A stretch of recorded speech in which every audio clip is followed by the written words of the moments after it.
দৃশ্যটা আসলে আমার অনেক ভালো লাগে, কারণ রাত্রের দৃশ্যটা মানে কুয়েতে রাত আর দিন একই সমান। ওকে, কুয়েতে রাত আর দিন একই সমান, কোনো পার্থক্য নাই, দিনের মতনই।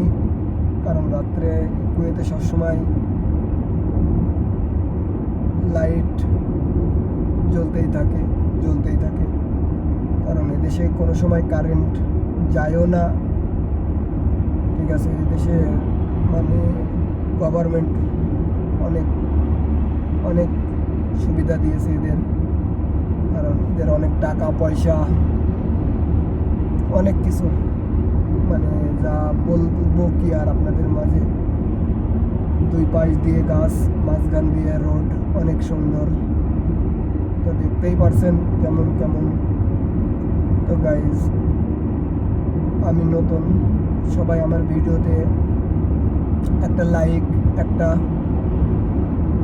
শেয়ার, একটা কমেন্ট আর সাবস্ক্রাইব করতে কোনো সময় বলবেন না। আমি সবসময় কুয়েতের সুন্দর দৃশ্য আপনাদের মাঝে তুলে ধরবো, সবসময় আপনাদের পাশে থাকবো ইনশাআল্লাহ।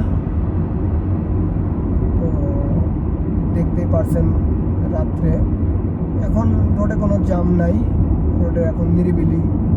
কারণ রাত কয়টা, রাত 12টার উপরে বাজে।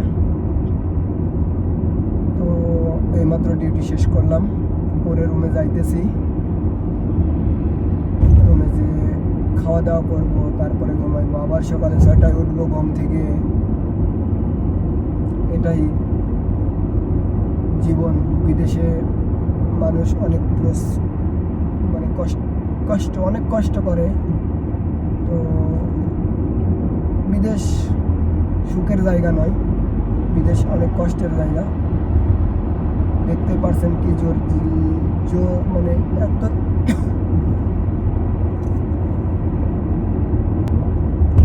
এত পরিমাণে জোরে গাড়ি চালাইতেছে, আমারই ডর লাগতেছে এটা এত পরিমাণে জোরে গাড়ি চালাইতে পারে। ওয়াল্লাহ, মানে আপনাদের কি বলবো, মানে দেখার বাইরে। আপনারা দেখলে অথব্য মেরে যাবেন।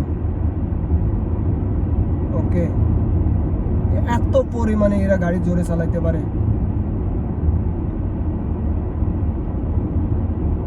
তো গাইজ, আপনাদের আবারও বলতেছি, একটা লাইক, একটা শেয়ার আর ফার্স্ট সাবস্ক্রাইব করতে কোনো সময় ভুলবেন না।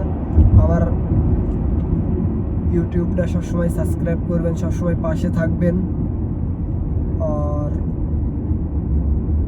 সবসময় পাশে থাকবেন। আপনাদের আমি সবসময় সুন্দর দৃশ্য দেখাইবো, সবসময় কুয়েতের সবসময় ভালো একটা দৃশ্য, সবসময় ভালো অনেক কিছু একটা দেখাইবো। আপনাদের পাশে সবসময় থাকবো ইনশাআল্লাহ। ওকে, তো গাইজ, এই পর্যন্তই। ভালো থাকবেন, সুস্থ থাকবেন, আর আমার ভিডিওতে সবসময় সাবস্ক্রাইব করবেন, লাইক করবেন, কমেন্ট করবেন। আল্লাহ হাফেজ, সবাই ভালো থাকবেন।